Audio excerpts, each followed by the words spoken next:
नमोस्तु गुरुदेव, नमोस्तु गुरुदेव, नमोस्तु गुरुदेव, नमोस्तु गुरुदेव, नमोस्तु गुरुदेव। बोले बोले श्री प्रमाण सागर जी महाराज की। चलिए प्रथम प्रश्न के लिए मैं आमंत्रित कर रहा हूं रीवा जैन महिला मंडल की अध्यक्षा श्रीमती प्राची जैन को, सभी सदस्यों के साथ, और उसी के साथ तैयार रहेंगे दूसरे प्रश्न के लिए श्री कल्याणमल जी जैन। मैं रीवा जैन महिला मंडल की अध्यक्ष श्रीमती प्राची जैन दो ही मुनिराजों के चरणों में बारंबार नमोस्तु नमोस्तु नमोस्तु। मेरा प्रश्न है महाराज जी, क्या अभक्ष्य खाने से उसका फल कर्म बंध निगोद है क्या महाराज श्री? कृपया शंका का समाधान कीजिए। मैं एक सवाल करता हूँ, हिंसा करने से पाप कर्म बंधता है, ऐसा विश्वास है या नहीं? बोलिए। है। अभक्ष्य के सेवन में हिंसा है या नहीं? है। तो कर्म बंद होगा या नहीं? बस इसमें कहने की बात है। नमोस्तु गुरु, नमोस्तु। चलिए श्री कल्याणमल जी जैन, और उसके बाद तैयार रहेंगे श्री नेमी चंद जी जैन संरक्षक श्री दिगंबर जैन समाज कल्याण समिति रीवा। 2 मिनट मुनि के चरणों, हेलो महाराज जी के चरणों में मेरा सत्सत बंदन, सत्सत नमोस्तु। महाराज जी, विषम परिस्थितियों में द्रव्य क्षेत्र काल भाव और भव में किस पुरुषार्थ और संपर्क से अच्छी गति और अच्छी स्थिति को प्राप्त कर सके, क्योंकि जीव उस समय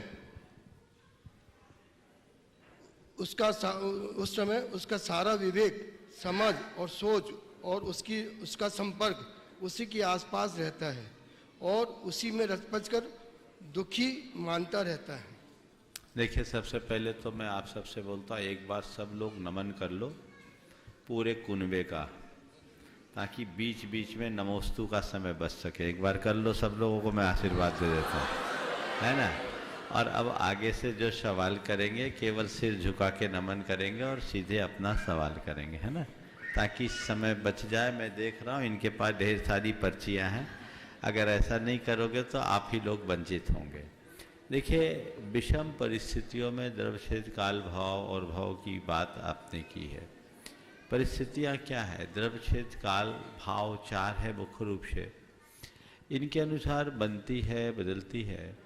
इनमें से द्रव्यक्षेत्र काल हमारे हाथ में नहीं है, लेकिन भाव हमारे हाथ में है। विषम परिस्थितियों में यदि हमने अपनी मन की क्षमता को स्थापित करने की क्षमता विकसित कर ली, तो कितनी भी जटिलतम परिस्थिति क्यों न हो, हम अपने अंदर स्थिरता प्रकट कर सकते हैं। अगर हम उदाहरण के तौर पर कहें तो हम अपने तीर्थंकरों और अन्य महापुरुषों के चरित्र को देखें, जिनके जीवन में कितनी विषमतम परिस्थिति आई। स्वयं भगवान पार्श्वनाथ के जीवन को देखें, उनने कितनी विषम परिस्थितियों का सामना किया, लेकिन उन विषम परिस्थितियों के अंदर भी उनने अपने अंदर क्षमता बनाई। नतीजा, वे कर्मों को काटकर मोक्ष को प्राप्त कर गए। तो विषम परिस्थितियों में क्षमता ही हमारी सबसे बड़ी साधना है, और वो हमारे भावों की स्थिरता से है। यदि ज्ञान भाव जागृत हो जाए तो हम अपने मन को काफ़ी कुछ संयत और स्थिर रखने में समर्थ बन सकते हैं। मन की स्थिरता ही हमारा बेड़ा पार करती है। नेमीचंद जी जैन संरक्षक दिगंबर जैन समाज कल्याण समिति रीवा। इसके बाद तैयार रहेंगे डॉक्टर रश्मि जैन, श्याम साहब मेडिकल कॉलेज रीवा। नमस्ते महाराज जी, मेरा प्रश्न है, एक चीज जो रोज घट रही है वह है आयु, एक चीज जो रोज बढ़ रही है वह है तृष्णा, एक चीज जो सदा रहती है वह है विधि विधान। एक सुखद जीवन के लिए मस्तिष्क में सत्यता, ओंठों पर प्रसन्नता और हृदय में पवित्रता बनी रहे, ऐसा क्या उपाय करें? कृपया मार्गदर्शन कर देने का कष्ट करें। थोड़ा एक बार दोबारा बोलिए, माइक थोड़ा सा दूर करके बोलिए ताकि मैं समझ सकूं। एक चीज जो रोज घट रही है वो है आयु, एक चीज जो रोज बढ़ रही है वह है तृष्णा, एक चीज जो सदा रहती है वह है विधि विधान। क्या? विधि विधान। विधि विधान। हाँ। ये एक सुखद जीवन के लिए मस्तिष्क में सत्यता, ओंठों पर प्रसन्नता और हृदय में पवित्रता बनी रहे, ऐसा क्या उपाय करें? कृपया मार्गदर्शन देने कष्ट। मस्तिष्क में सत्यता, ओठों में प्रसन्नता और हृदय में पवित्रता बनी रहे, इसके लिए हम क्या करें? ऊपर की जो 3 बातें कही हैं उनको ध्यान में रखें। आयु घट रही है, इसका ख्याल करें। हर पल अपनी आयु के घटने का आभास करें। आयु के घटने का जब आभास होगा तभी हम सत्य के निकट पहुंच सकेंगे। तृष्णा की वृद्धि पर हमें अंकुश करना निरंतर जरूरी है। और तीसरी बात, विधि के विधान पर यदि आपका श्रद्धान हो जाए तो ना आपके अंदर आसक्ति बढ़ेगी ना अभिमान। ऐसे व्यक्ति के मस्तिष्क में सत्यता भी होगी, हृदय में पवित्रता भी होगी, तो ओठों में मुस्कान अपने आप आएगी। जीवन की नश्वरता का बोध हमें करना चाहिए। विधि के विधान पर विश्वास हमें रखना चाहिए। आत्मा की अमरता पर हमें ध्यान रखना चाहिए और जीवन को सरल बनाए रखने का संकल्प रखना चाहिए। हम अपने जीवन को तभी सही अर्थों में सार्थक बना सकेंगे। डॉक्टर रश्मि जैन, श्याम शाह मेडिकल कॉलेज रीवा। उसके बाद तैयार रहेंगे आदिश नमोस्तु जैन, गुरुदेव। सतना पंचपरमेष्टि रीवा। महाराज जी, पंचपरमेष्टि के ध्यान में साधु परमेष्टि, पंचपरमेष्टि के ध्यान में साधु परमेष्टि के लिए ब्लैक कलर यूज करते हैं। आपने बताया था ब्लैक कलर इम्यूनिटी बूस्ट करता है, काला रंग इम्यूनिटी बूस्ट करता है और साधु परमेष्टि के ध्यान में काला रंग यूज करते हैं महाराज जी। लेकिन इसको काले रंग को अशुभ क्यों मानते हैं? तीर्थ वंदना में, विधान वगैरह में इसका निषेध क्यों? जो लोग मानते हैं उनसे बात करो। मेरी दृष्टि से काला रंग गंदा नहीं, काला काम गंदा है। तो महाराज जी काला रंग पहन सकते हैं मंदिर में और विधि विधान में? वो आपकी चॉइस है, पर मैं कहूँगा काला काम मत करो। नमोस्तु गुरुदेव। आदिश जैन। और उसके बाद मैं आमंत्रित करूंगा इस कृषि महाविद्यालय के डीन डॉक्टर एस.के. पांडे साहब। महाराज जी मेरा प्रश्न ये है, जिस उत्साह से हम अपना लक्ष्य चुनते हैं, समय के साथ जैसे जैसे ही लक्ष्य के करीब होते जाते हैं, हमें कई कठिनाइयों का सामना करना पड़ता है और इन कठिनाइयों से घबरा के हमारा उत्साह लक्ष्य के प्रति कम होता जाता है और हम अपने लक्ष्य से दूर भागने लगते हैं। ऐसा क्या करें कि हम इस उत्साह से अपना लक्ष्य को चुनें और उसी उत्साह से हम लक्ष्य की ओर बढ़ सके? देखिए, बहुत अच्छी बात है।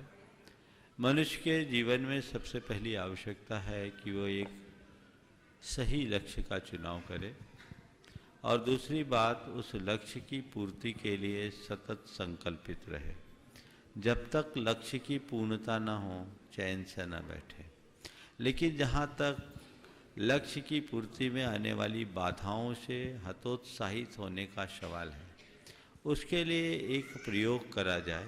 क्योंकि जब कोई बड़ा लक्ष्य लेकर चलता है और उसमें वांछित सफलता नहीं मिलती, तो मन का उत्साह कुछ कम सा होने लगता है। इससे बनाए रखने के लिए क्या करें? एक बहुत अच्छा फार्मूला देता हूँ। बड़े लक्ष्य को छोटे छोटे लक्ष्यों में बांटो। एक बड़ा लक्ष्य है, उसको चरणबद्ध तरीके से बांटो। जैसे मान लीजिए हमने अभी समेत शिखर जी की यात्रा का लक्ष्य लेकर बिहार प्रारंभ किया। अरे शिखर जी बहुत दूर है, शिखर जी बहुत दूर है, अभी तो इतना चलना, अभी तो इतना चलना है। बहुत सारे लोग अभी शिखर जी की यात्रा में शामिल होने वाले हैं और वाराणसी से तो पूरे देश का उत्साह उमड़ने वाला है, सबको पता है। लेकिन अरे अभी तो बहुत दूर है, अभी तो बहुत दूर है, अभी तो बहुत दूर है, कैसे चलेंगे, कैसे चलेंगे, कैसे चलेंगे, ये भाव आएगा तो मन का उत्साह खत्म हो जाएगा। पर हम क्या करते हैं? हम कटनी थे तो सतना जाना है, सतना थे तो रीवा, अब रीवा से हनुमना, हनुमना से मिर्जापुर। तो जैसे जैसे एक लक्ष्य के छोटे लक्ष्य को हम पूरा करेंगे तो उसके बाद के लक्ष्य को प्राप्त करने का उत्साह बढ़ेगा, घटेगा नहीं। समझ गए? तो जहाँ जाना उसको स्थिर रखो, लेकिन उसे छोटे छोटे रूपों में बांटो और छोटे छोटे लक्ष्य बनाकर हम बड़े लक्ष्य को पा सकते हैं। लेकिन सावधानी केवल इतनी रखनी है कि वो लक्ष्य बड़े लक्ष्य का ही हिस्सा होना चाहिए, ये नहीं कि तुम 10 लक्ष्य बना लो, भटक जाओ। डॉक्टर एस के पांडे, डीन कृषि महाविद्यालय रीवा, और उसके बाद तैयार रहेंगे डॉक्टर एस के पयासी, प्रोफेसर कृषि महाविद्यालय रीवा।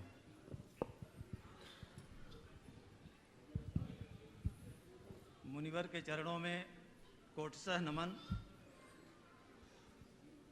आपके चरण कमल कृषि महाविद्यालय रीवा में पढ़े हम सब बहुत ही कृतार्थ हैं मुनिवर।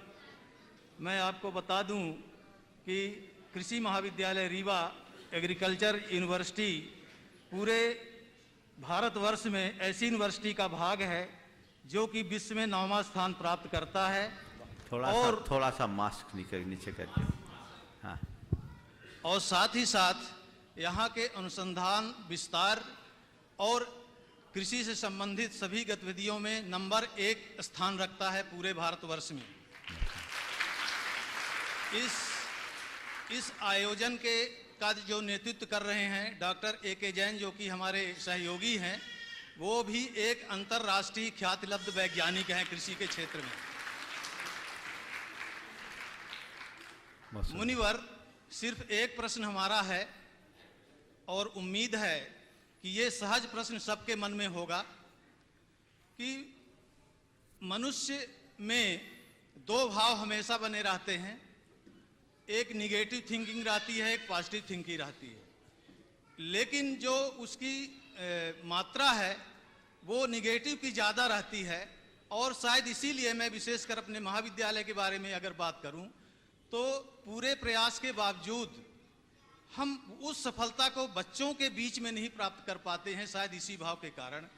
अगर आपका एक संदेश हमारे बच्चों को, हमारे स्टाफ को मिल जाए तो शायद वो भविष्य में अच्छा काम कर पाएंगे। बहुत अच्छी। नमस्ते। ये कृषि महाविद्यालय या विश्वविद्यालय? कृषि महाविद्यालय। हाँ, महाविद्यालय। देखिए, रीवा एक ऐतिहासिक और सांस्कृतिक नगरी रही है। आज से 16 वर्ष पूर्व जब मैं यहाँ आया था तब इन दिनों अवधेश प्रताप सिंह, वही है ना, हाँ, सिंह विश्वविद्यालय में मुझे वहाँ के कुलपति विशेष अनुरोध पूर्वक लेकर के गए थे। वो सतना से ही लगे थे, और मुझे ख्याल है कि उस दिन उस विश्वविद्यालय के रविंद्र भवन के कक्ष में, सभा कक्ष में हमारा उद्बोधन हुआ। और आज ये बहुत अच्छी बात है कि इस सभा कक्ष में आज यहाँ शंका समाधान का कार्यक्रम होने जा रहा है। एक विशेष बात बोलूँ, एक संयोग बना है। शंका समाधान का कार्यक्रम निरंतर लगभग 6.5 वर्ष से अधिक हो गए चल रहा है। 2014 से निरंतर चल रहा है और सीधा प्रसारण हो रहा है। लेकिन आज ये पहला संयोग है जो किसी महाविद्यालय के सभागार में हो रहा है, ऑडिटोरियम में। ये निश्चित आप लोगों का अच्छा सौभाग्य है, सुयोग है। आपने बहुत महत्वपूर्ण सवाल किया, और ये सवाल हर किसी के जहन में उत्पन्न होता है। हर कोई ऐसी समस्या का सामना करता है। मनुष्य के मन में स्वाभाविक दुर्बलताएं होती है, जिसके परिणाम स्वरूप वो नकारात्मकता की ओर झुक जाता है। उधर झुकाव ज़्यादा है, सकारात्मकता की ओर झुकाव उत्पन्न करना पड़ता है। पानी को नीचे गिराने के लिए ढोलना पड़ता है, ऊपर चढ़ाने के लिए मोटर लगाना पड़ता है। हमें अपने जीवन को ऊंचा उठाने के लिए सतत प्रयास की ज़रूरत होती है, नीचे गिराने के लिए कुछ नहीं। नकारात्मकता हमारे संस्कारों में भरा है, उसे बदलना है। उसके लिए हमें अभ्यास बनाने की ज़रूरत है। और एक बहुत सरल उपाय है जो मैं भावना योग के माध्यम से हमेशा लोगों को बताता हूँ। आप कुछ आत्म सुझाव अपने मन को देना शुरू करें। मुझे पॉजिटिव रहना है, मुझे सकारात्मक रहना है, मुझे सकारात्मक रहना है, मुझे सकारात्मक रहना है, मुझे सकारात्मक रहना है। ये कमांड अगर आपने अपने सबकॉन्शियस माइंड को नियमित देना शुरू कर लिया तो आपकी सोच में बदलाव आता है। आश्चर्यजनक परिवर्तन आ सकता है। मेरे संपर्क में हजारों लोग ऐसे हैं जो कहते हैं कि हमारी नेगेटिविटी खत्म हुई। हर बात को जो मैं नकारात्मक रूप से देखता था वो लगभग समाप्त से हो गई, कईयों के कम हुए। अभ्यास करना होगा। सत्संग समागम भी हमारे सोच के परिवर्तन में एक बड़ा अच्छा माध्यम है। अपनी सोच को सकारात्मक बनाए रखना चाहते हैं तो उन महापुरुषों के जीवन चरित्र को भी पढ़ना चाहिए जिनने अपनी सकारात्मक सोच के बल पर बुलंदियों को छुआ है। और सकारात्मकता को बढ़ाए रखने के लिए हमें उन लोगों से सुरक्षित दूरी बना करके चलना चाहिए जो नकारात्मकता से भरे पड़े हैं। यदि इन चार बातों को हम ध्यान में रखें तो मुझे नहीं लगता कि हम पर किसी प्रकार की नकारात्मकता हावी होगी। डॉक्टर एस के पयासी, प्रोफेसर कृषि महाविद्यालय, और उसके बाद डॉक्टर एस के त्रिपाठी, प्रोफेसर कृषि महाविद्यालय। स्वामी जी चरण वंदन। स्वामी जी, मेरा एक सीधा सा प्रश्न है। इस मतलब सबसे भाग्यशाली मनुष्य किसको कहेंगे? सबसे भाग्यशाली व्यक्ति किसको कहें? मैं तो ये कहूँगा जिसको सोने के लिए नींद की गोली न खानी पड़े। पूरी बात सुनो। सोने के लिए नींद की गोली न खानी पड़े और उठने के लिए अलार्म न लगानी पड़े। समझ लेना वो भाग्य। डॉक्टर एस के त्रिपाठी, प्रोफेसर कृषि महाविद्यालय। उसके बाद तैयार रहेंगे डॉक्टर आरपी जोशी, प्रोफेसर कृषि महाविद्यालय रीवा। हाँ, मुनि जी को सादर चरण वंदन। जीवन में एक साधारण व्यक्ति को मोक्ष कैसे मिले, इसके लिए क्या उपाय करना चाहिए? देखिए, साधारण व्यक्ति को भी मोक्ष मिल सकता है। 2 मिनट खड़े रहें आप। मोक्ष पाने के लिए हमें पूर्ण मुक्ति की अपेक्षा आंशिक मुक्ति पर ध्यान देना चाहिए। मेरा मानना है जिस मोक्ष की अवधारणा में हम जीते हैं वो हमसे बहुत दूर है, लेकिन जो मोक्ष हमारे निकट है हमें उस पर ध्यान देना चाहिए। वो मोक्ष क्या है, वो मुक्ति क्या है? दोषों, दुर्बलताओं, दुर्गुणों और दुखों से मुक्ति। हमें अभ्यास करना चाहिए अपने दोषों से मुक्त होने का। हमें प्रयास करना चाहिए अपनी दुर्बलताओं को खत्म करने का। हमें कोशिश करनी चाहिए अपने दुर्गुणों को दूर करने की, और हमें सतत अभ्यास करना चाहिए अपने दुखों के शमन का। यदि हमने ये चारों बातें कर ली तो धीरे धीरे धीरे धीरे एक समय ऐसा आएगा जब हमारा जीवन दोष रहित, दुर्बलता रहित, दुर्गुण रहित और दुख मुक्त हो जाएगा। उसी का नाम तो मोक्ष है। मोक्ष और है क्या? क्रम से चले तो पूर्णता पाए। डॉक्टर आरपी जोशी, प्रोफेसर कृषि महाविद्यालय रीवा। उसको आते रहेंगे डॉक्टर रघुराज किशोर तिवारी, प्रोफेसर कृषि महाविद्यालय रीवा। जोशी साहब दीजिए।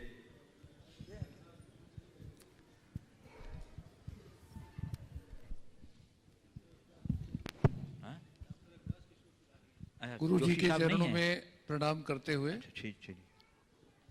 जोशी साहब है तिवारी साहब? तिवारी। तिवारी से बोलिए। चलिए ठीक। गुरु जी के चरणों में प्रणाम करते हुए,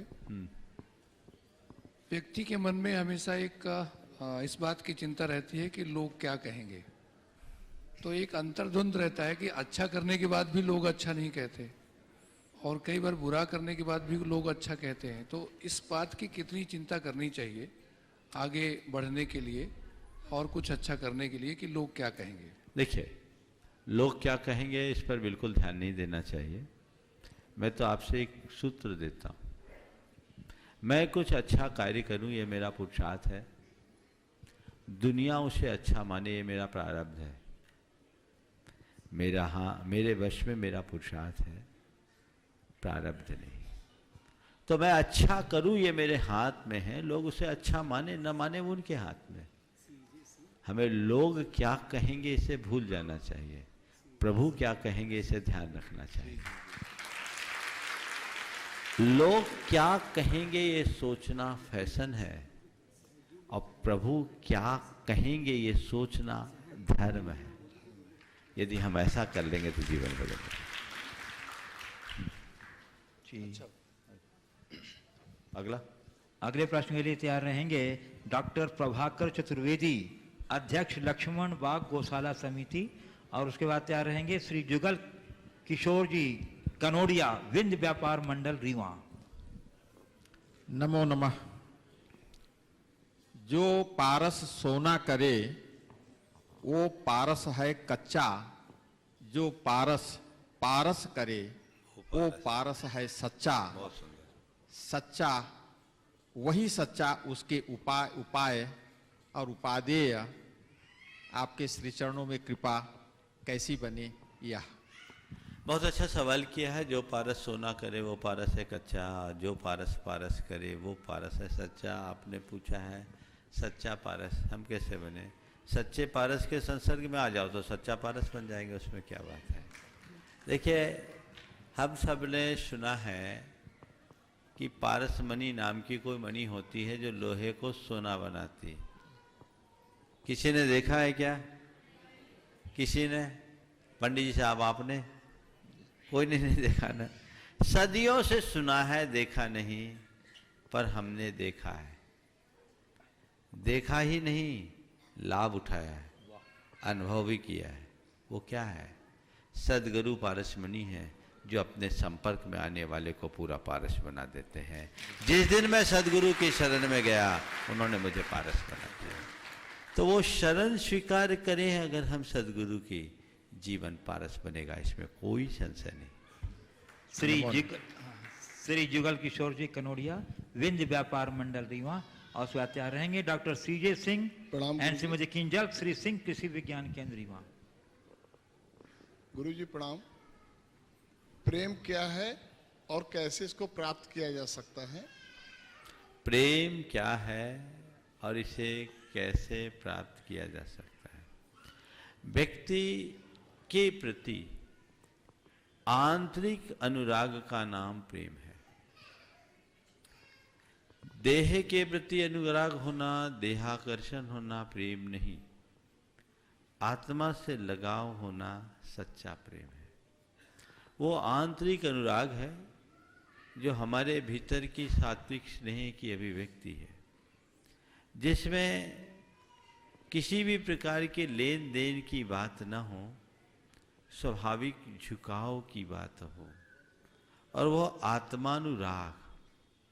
हमारे गुरुदेव ने अपने मूक माटी में 2 पंक्ति में बड़ी सार्थक बात की है। उन्होंने लिखा, गीत मैं उसे मानता हूं जो संगातीत होता है। गीत मैं उसे मानता हूं जो संगातीत होता है। प्रीत मैं उसे मानता हूं जो अंगातीत होता है। समझ गए? अगर देह बीच में आ गया तो प्रेम नहीं। प्रेम परम तत्व है जो अमृत रूप है। तो सच्चा प्रेमी वही है जो आत्मा के साथ जुड़ता है और आत्मा से जुड़ता है, वही प्रेम। प्रणाम गुरु जी। डॉक्टर सीजे सिंह एवं श्रीमती किंजल श्री सिंह, कृषि विज्ञान केंद्र, रीवा। और इसके बाद तैयार रहेंगे डॉक्टर जिनेश जैन, प्रोफेसर, शासकीय आयुर्वेदिक महाविद्यालय, रीवा। दीजिए। हेलो। हाँ दोनों। हाँ, मैं डॉक्टर एस चौहान बोल रहा हूँ। गुरु जी प्रणाम। हाँ, अपना नाम एक बार बोल दीजिए फिर से। जी, ये हमारा गुरु जी एक प्रश्न है कि मनुष्य के अंदर जो होता है सबसे चंचल उसका मन होता है। तो मन को जीतने के लिए ऐसा क्या प्रयास किया जाए जिससे कि वो अपने कंट्रोल में रह सके? देखिए, मन को जीतने के लिए एक बड़ा सरल उपाय बता रहा हूं। वह है मन को मोड़ने की कला प्राप्त करना। समझ गए? मन से लड़ोगे तो मन से नहीं जीत पाओगे।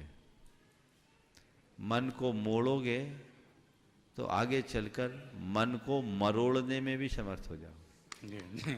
समझ गए?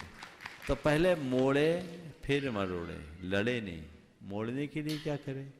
जब मन उद्विग्न हो, इधर उधर भागने लगे, चित्त उद्वेलित होने लगे, तो उस घड़ी हम मन को कोई सही दिशा में ले जाएं। चाहे वो अच्छा पढ़ने में हो, चाहे वो अच्छा सुनने में हो, चाहे वो प्रभु भक्ति में हो, चाहे वो अच्छी चर्चा में हो, या स्वयं को अपने द्वारा प्रेरणा देने में हो। अगर हम मन को मोड़ने में सक्षम हो गए तो धीरे धीरे एक स्थिति ऐसी आएगी कि हम मन को मरोड़ कर मन के पार भी जा सकते हैं। Doctor CJ Singh and Shrimati Kinjal Shri Singh कृषि विज्ञान केंद्र रीवा। उसके बाद तैयार रहेंगे डॉक्टर दिनेश जैन, बारंबार प्रणाम। आयुर्वेद महाविद्यालय। गुरुजी, मेरा ही नाम। नमस्ते महाराज। आपके बाद आपका नंबर, आपके। हाँ, आप बोलिए पहले। जी महाराज जी, हमारा सवाल है कि क्या पंचपरमेष्ठी के ध्यान से, क्या पंचपरमेष्ठी भगवान के ध्यान से और मंत्रोच्चार से मोक्ष प्राप्ति संभव है? मैंने जो मोक्ष की चर्चा अभी थोड़ी देर पहले कही, वो तो हर अच्छी क्रिया से संभव है। एक है पूर्ण मुक्ति और एक है दोष मुक्ति। हम दोष मुक्ति की तरफ ध्यान दें, पूर्ण मुक्ति तो बहुत बात की बात है। ये बात ध्यान में रखने की है, पूर्ण मुक्ति पूर्ण निर्वृत्ति में है, जहाँ परावलंबन नहीं, आत्मा के साथ पूर्ण केंद्रीकरण है। लेकिन वहाँ तक पहुँचने के लिए रास्ते तो ये। Thank you. हाँ, आप बोलिए। बारंबार प्रणाम गुरुजी। आरपी जो मैं चिकित्सक हूँ और बात उसी से संबंधित है। आगम में 4 तरह के दान बताए हैं। कहा है कि दान 4 प्रकार, 4 संकुल। उत्तम दान, त्याग करो जग सारा, औषधि शास्त्र अभय आहारा। मैं दिगंबर जैन ट्रस्ट कमेटी के सानिध्य में और उनके मार्गदर्शन में, उनके ही अधीन निःशुल्क औषधालय भी चलाता हूँ। तो मेरी इच्छा, मेरा ये जिज्ञासा है कि इन 4 दानों में क्रमशः क्या महत्व है और उनमें श्रेष्ठ दान कौन सा है? देखिए, दान अपने आप में श्रेष्ठ है, और दान के विषय में कौन दान सर्वश्रेष्ठ है मैं नहीं कहूँगा, क्योंकि आप लोग बनिया, जिसको बोल दूंगा वही करोगे। बाकी फिर मैंने कह दिया औषधि दान देना सर्वश्रेष्ठ है, तो कोई भूखे मरेगा तो कोई मरेगा, बीमार होगा तब दवाई देंगे, रोटी नहीं खिलाएंगे। मैं कहूँगा आहार दान देना ही सर्वश्रेष्ठ है, तो आप किसी की चिकित्सा नहीं कराएंगे। तो दान श्रेष्ठ है, और जो प्रासंगिक है वो दान देना चाहिए। इसमें ज़्यादा नाप तोल करने की कोई आवश्यकता नहीं समझनी चाहिए। फिर भी आप जैसे चिकित्सकों को मैं कहूँगा औषधि दान आपके लिए सर्वश्रेष्ठ है। राम बंधुओं, गुरुदेव की जो यह मंगल विहार यात्रा चल रही है, उसके पुण्यार्जक श्री सेठ सुभाष जी एंड चंद्रप्रभा जी जैन कटनी यहाँ उपस्थित हैं। मैं उन्हें आमंत्रित कर रहा हूँ, और उनके सौभाग्य के लिए आप उनके करतल ध्वनि से उनका अभिनंदन कर लीजिएगा, जिन्होंने इतना पुण्य अर्जन किया है इस मंगल विहार यात्रा के पुण्यार्जक को बन करके। और उसके बाद तैयार रहेंगे गुणायतन ट्रस्टी श्री विजय कुमार जी विश्व कटनी। हे गुरुवर, नमोस्तु नमोस्तु नमोस्तु। ऐसा मोह कर्म जो है, जो आत्मा को खुद के स्वरूप का आस्वादन के भाव को भी जन्म नहीं। फिर से बोलो, माइक थोड़ा ठीक से पकड़िए। हाँ। ऐसा मोह कर्म है जो आत्मा के खुद के स्वरूप को आस्वादन के भाव को भी जन्म नहीं लेने देता। उसे दूर करने का एकमात्र मार्ग भाव न दृढ़ को मिलता है, और इस भावना से सभी संयोग भाव तलाशना है, तय करना है कि मैं कौन हूँ और मेरा क्या है। बिल्कुल, बहुत अच्छी बात आपने की है। मैं कौन हूँ, मेरा क्या है, मैं क्या कर रहा हूँ और मुझे क्या करना चाहिए। इन प्रश्नों का यदि आप नियमित विचार करें तो तय मान करके चलिएगा, मोह भाव शांत होगा, ज्ञान भाव जागेगा, और जीवन के कल्याण का पथ प्रशस्त होगा। नमोस्तु गुरु। गुणायतन ट्रस्टी श्री विजय कुमार जी विश्व कटनी। सुभाष जी का भी है क्या? सुभाष जी पूछेंगे, और इसके बाद तैयार रहेंगे श्री नंदन जैन अमर पाटन। गुरुजी, मेरी नमोस्तु। मेरी बेटा ये है कि हम लोग की सबसे बड़ा प्रॉब्लम है, जंगल जलता रहा, जलाने वाला उसका भाई तीली थी। तो महाराज जी, हम लोग इस तीली से इसी के जैसे जल रहे हैं, जलाने वाले खुद, तो कैसे इससे मुक्त हों? बहुत अच्छा भाव आपने प्रकट किया है। जंगल जल रहा है, जलाने वाला क्या है? माचिस की तीली, जो उसका ही अंश है। हम इस संकट से अपने आप को कैसे बचाएं? जिस दिन मनुष्य के अंदर इतनी सी समझ आ जाए, जीवन बदल जाए। आज सारे संसार में जितनी भी समस्याएं हैं, उन सब समस्याओं का जन्मदाता कौन है? मनुष्य है ना। प्रकृति में जो भी विकृतियां उत्पन्न हुई है वह सब मनुष्यकृत है, और उसका दंश भी सबसे ज्यादा मनुष्य भोग रहा है। इसलिए प्रत्येक मनुष्य को जागरूक होने की जरूरत है, प्रकृति के प्रति जागरूक होने की जरूरत है, ताकि प्रकृति के साथ अच्छा संपर्क और संबंध बनाकर जीवन को आगे बढ़ा सके। चलिए, यूनाइटेड ट्रस्टी श्री विजय कुमार जी विश्व कटनी, और उसके बाद तैयार रहेंगे आकिंचन जैन कटनी। आनंद पहले नंदन जैन वो बोल रहे हैं बात। नमोस्तु महाराज जी। गुरुदेव, आपके सानिध्य में 2 बार यात्रा करने का सौभाग्य प्राप्त हुआ। एक बार सतना से सब शिखर जी गए थे तब, और एक बार शिखर जी से कलकत्ता गए तब। आज अंतरंग से बहुत वेदना हो रही है कि इतना बड़ा संघ, और ये सुन रहे हैं कि बनारस से इतनी बड़ी यात्रा जा रही है। ऐसे अशुभ कर्म के उदय में अंदर से इतनी वेदना है कि क्या करें, और जाने की बहुत भावना होती है। नहीं जा पा रहे हैं, उसके लिए क्या मैं भावना योग में 9 बार इस चीज़ को उच्चारण कर सकता हूँ कि मैं रथ यात्रा में जा रहा हूँ, मैं रथ यात्रा में जा रहा हूँ, मैं रथ यात्रा में जा रहा हूँ, ऐसे भाव क्या कर सकता हूँ? बहुत अच्छी बात आपने की, आप ऐसा करें। और अभी रथ यात्रा में देर है, आप चिंता मत करो, मनोभाव ऐसे बनाओ कि उड़ के रथ यात्रा में आ जाओगे। आकिंचन जैन कटनी तैयार रहेंगे श्रीमती रश्मि जैन, धर्मपत्नी श्री मनोज जैन, यूनाइटेड ट्रस्टी सतना। महाराज श्री, आज ये कृषि महाविद्यालय के प्रांगण में मैं यह प्रश्न पूछना चाहता हूँ कि यदि कोई व्यक्ति खेती करना चाहे तो वह खेती में होने वाली हिंसा से किस प्रकार बच सकता है, और उसे किन किन बातों का ध्यान रखना चाहिए ताकि फसल की गुणवत्ता और मात्रा में कमी ना हो? देखिए, खेती में होने वाली हिंसा और हिंसा की खेती, इसमें फर्क करके चलना चाहिए। खेती में स्वाभाविक तौर पर हिंसा होती है, पर उसे धर्मशास्त्रों में, खासकर जैन शास्त्रों में आरंभी हिंसा की श्रेणी में लिया गया है। वो गृहस्थ के लिए क्षम्य है, लेकिन हिंसा की खेती कतई उचित नहीं है। चूँकि मैं कृषि महाविद्यालय में हूँ, हो सकता है मेरी बात से आप लोगों की कुछ असहमति हो, पर मैं धर्मशास्त्रों और प्रकृति विज्ञान की दृष्टि से कुछ बातें कहना चाहता हूँ, जो मुझे लगता है कि उसमें आज विज्ञान भी सहमत होगा, और यदि वो सहमति होगी तो मैं चाहूँगा कि इस मंच से उस बात पर चर्चा की जाए। हमारे यहाँ खेती को विशुद्धतया भारतीय पद्धति से करना चाहिए। भारत की खेती में कभी कीटनाशकों का प्रयोग नहीं हुआ, रासायनिक उर्वरकों का प्रयोग नहीं हुआ, और उससे एक समय में भारत में बड़ी उन्नत और प्रसंस्कृत खेती होती थी। एक से एक उत्तमोत्तम बीज होते थे, और उनका अपना गुणधर्म होता था, गुणवत्ता होती थी, उनमें सत्व होता था। आज जब से हरित क्रांति हुई, तब से अनाज के उत्पादन की मात्रा तो बढ़ी, लेकिन उसकी गुणवत्ता खत्म हो गई। आज से पहले जब किसी के घर में बिर्रे की रोटी बनती थी तो पड़ोस में उसकी सौंधी महक अपने आप पहुंच जाती थी। अब तो खाते खाते भी नहीं पता चलता कि हम क्या खा रहे हैं। ये बात तो सब समझ रहे हैं। दूसरी बात, रासायनिक खादों और आपके जाकर कीटनाशकों के अंधाधुंध प्रयोग से इस बात को तो आप भी मानते हैं कि धरती की उर्वरता भी कम हुई है, उसमें क्षारीयता बढ़ रही है, साथ साथ अन्न में भी अन्य एक प्रकार की विकृतियां बढ़ रही है।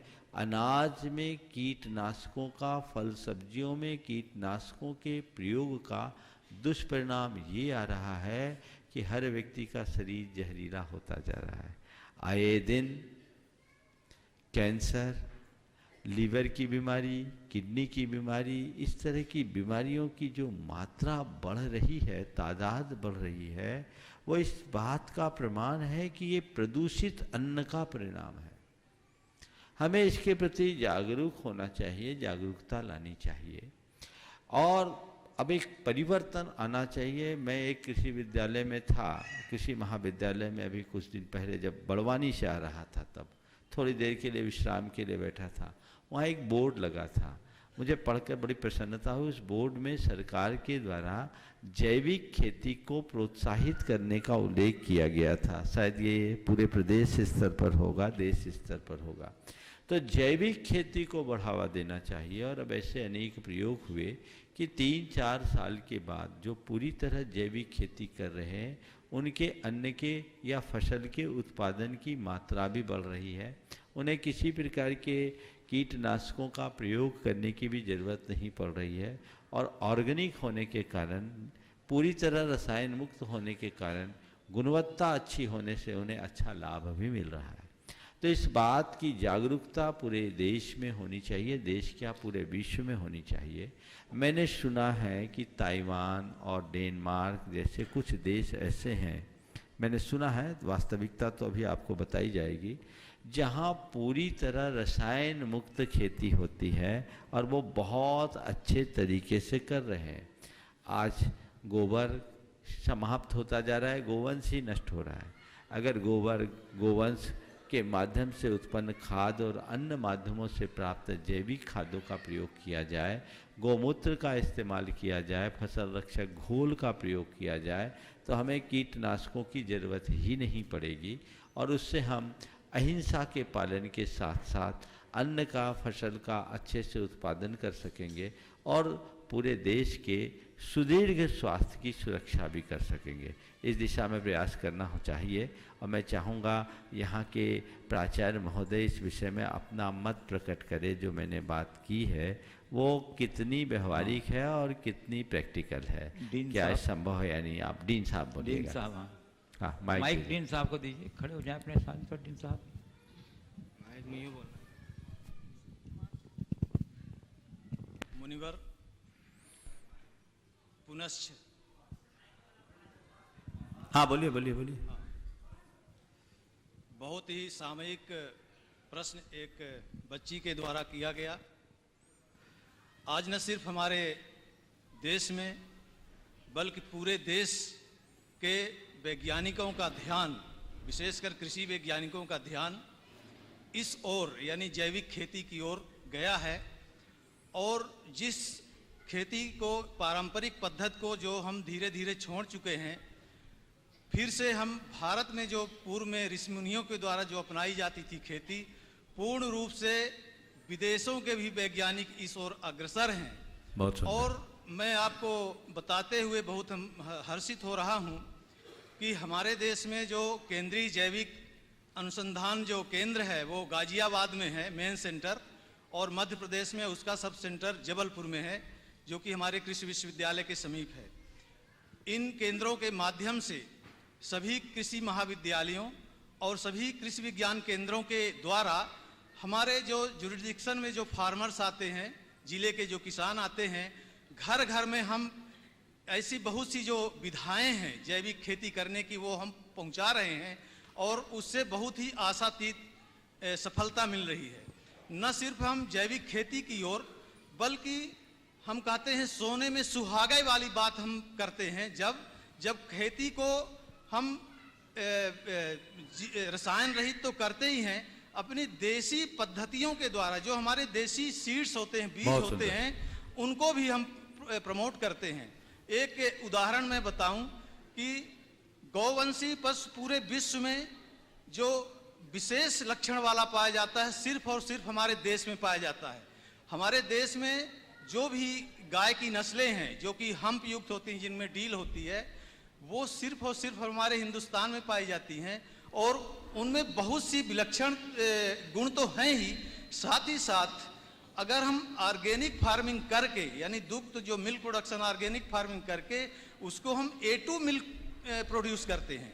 उसमें विशेष प्रकार के जीन्स होते हैं जो उसके मिल्क प्रोटीन जिसे हम कैसीन बोलते हैं, उसमें विलक्षण गुण होता है कि किसी भी प्रकार के रोग को वो दूर करने वाला होता है। तो मुनिवर जी इस दिशा में न सिर्फ हमारा कृषि महाविद्यालय, कृषि विज्ञान केंद्र, बल्कि हमारे देश के जो बहुत से अग्रणी कृषक हैं जो उनको एडाप्ट करके सभी पूरे जिले के लिए, प्रदेश के लिए उदाहरण बन चुके हैं। अभी मैं बतला दूं कि बंगलौर में, जो कि कर्नाटका में है, वहां पर हमारे मध्य प्रदेश के कृषि विज्ञान केंद्रों के द्वारा बागवानी में किस तरह से हम रसायन मुक्त फल सब्जी का उत्पादन कर सके, उसमें उनको प्रथम पुरस्कार मिला हुआ है प्रदर्शनी के माध्यम से।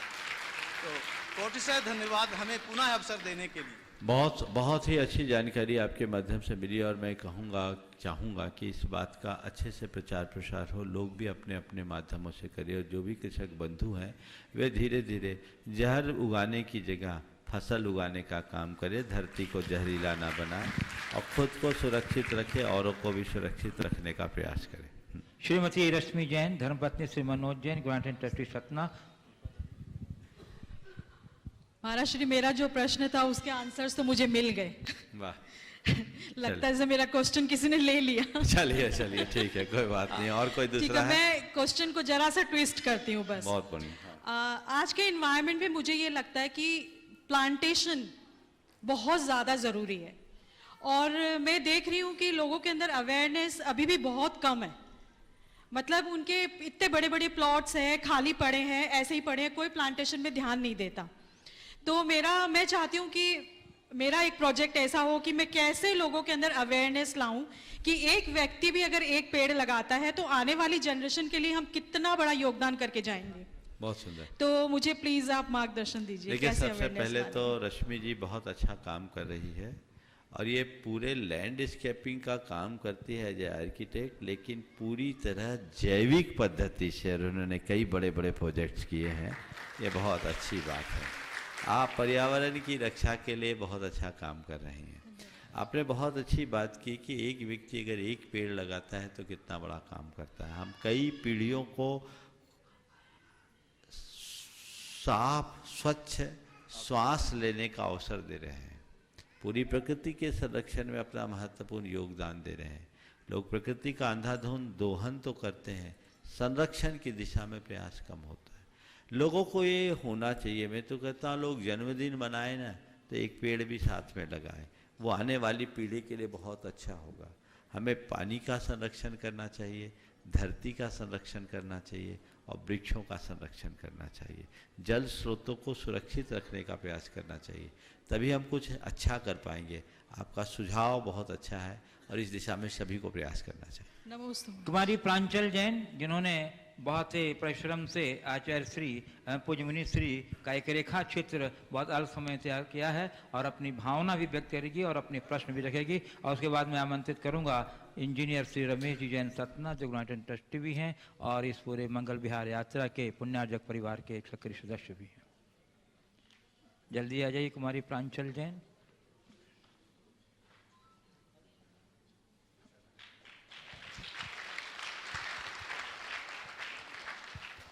तब हाँ, बहुत सुंदर। और ये मात्र कितने घंटे में?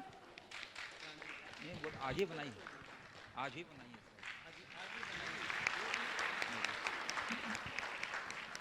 2 दिन की यह परिश्रम से इन्होंने बिल्कुल जीवंत रेखा चित्र बनाया है। जोरदार अभिनंदन हमारी पांचल का। और इसके बाद बंधु, इस मंगल विहार यात्रा के पुण्यार्जक प्रेमी परिवार के श्री रमेश जी इंजीनियर सतना, जो यूनाइटेड ट्रस्टी भी हैं, आगामी जो रथावर्तन समारोह है उसके बारे में जानकारी देंगे कि आप किस प्रकार इस रथावर्तन समारोह। हाँ, एक प्रश्न भी पूछेंगी प्रांचल। नमस्ते महाराज जी। महाराज जी, मेरा प्रश्न यह है कि मैं अपनी कला को धर्म के क्षेत्र में कैसे यूज कर सकती हूँ? कला को धर्म के क्षेत्र में कैसे यूज करें? कला को अपना धर्म मान लो तो अपने आप धर्म के क्षेत्र में यूज करना शुरू कर। महाराज जी, दूसरा प्रश्न ये है कि मेरे नाम का अर्थ क्या है? प्रांजल। प्रांजल का अर्थ होता है बहुत, प्रांचल नहीं, प्रांजल होता है। प्रांजल यानी जो हृदय को बड़ा आनंदित कर दे, बड़ा साफ सुथरा, प्रसन्नता उत्पन्न करने वाला। नमोस्तु महाराज। श्री रमेश अब जी प्रांचल मत लिखना, प्रांचल शब्द नहीं, प्रांजल लिखना।